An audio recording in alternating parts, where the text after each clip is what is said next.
La location n'est plus seulement un tremplin. Pour de nombreuses personnes au Canada, c'est la seule option viable. Malheureusement, l'accession à la propriété est devenue trop chère dans plusieurs grandes villes et maintenant la location est la seule solution pour beaucoup de personnes. Que pouvons-nous apprendre des autres systèmes de logement d'ailleurs au monde? Il y a beaucoup de pays qui essayent de politiques différentes pour résoudre ce problème. Alors, que faut-il faire pour vraiment accroître la construction de logements locatifs? Vous écoutez Sous notre toit, balado sur le logement au Canada, où nous faisons part des dernières nouvelles sur le marché canadien de l'habitation.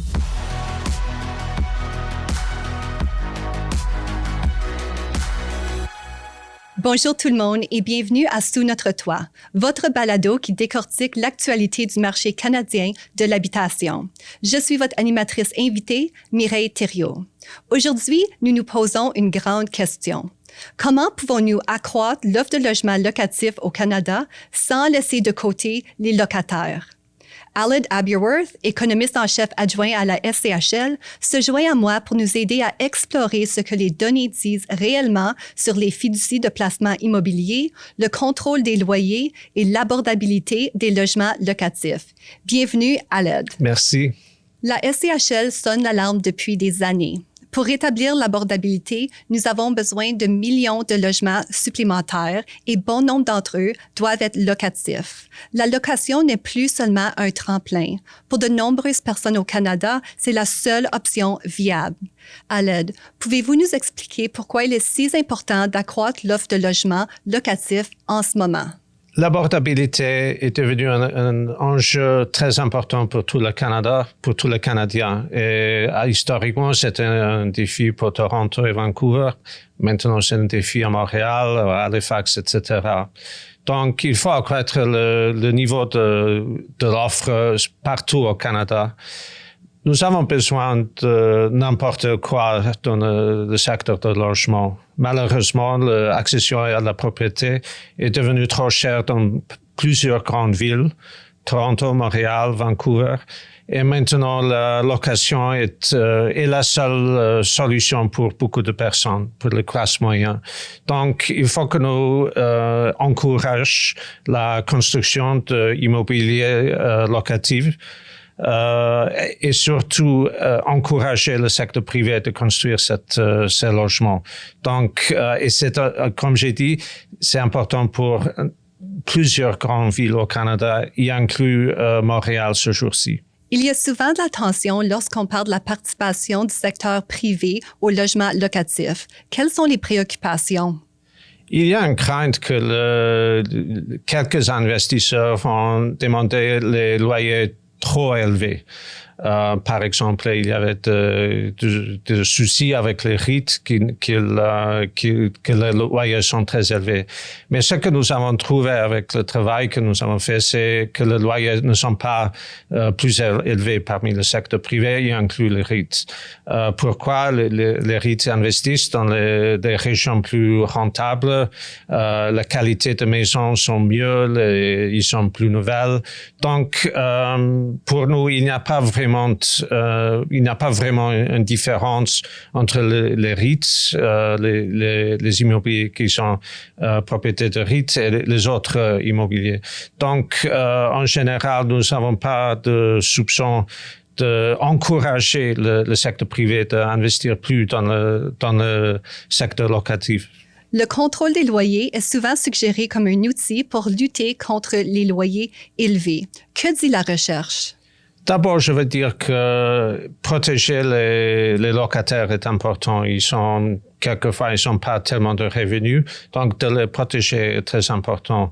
Mais il y a de plusieurs façons d'achever ce résultat. Et donc, il y a des pays où la protection de locataires est très forte, mais il n'y a pas de contrôle sur le loyer. On voit ici au Canada, par exemple, qu'il n'y a pas de contrôle de loyer à Edmonton, mais c'est un secteur locatif qui marche très bien. Donc, pour nous, le contrôle contrôle de loyer, c'est pas forcément la meilleure politique. Pour nous, augmenter l'offre de bâtiments locatifs est la chose la plus importante pour que tout le monde obtienne un espace abordable en plusieurs villes. Donc, mais en même temps, je vais souligner encore qu'il est important d'avoir une protection pour les ménages et pour les locataires. Parlons du risque d'expulsion. Est-ce que les locataires de logements locatifs sont plus susceptibles à ce genre de phénomène?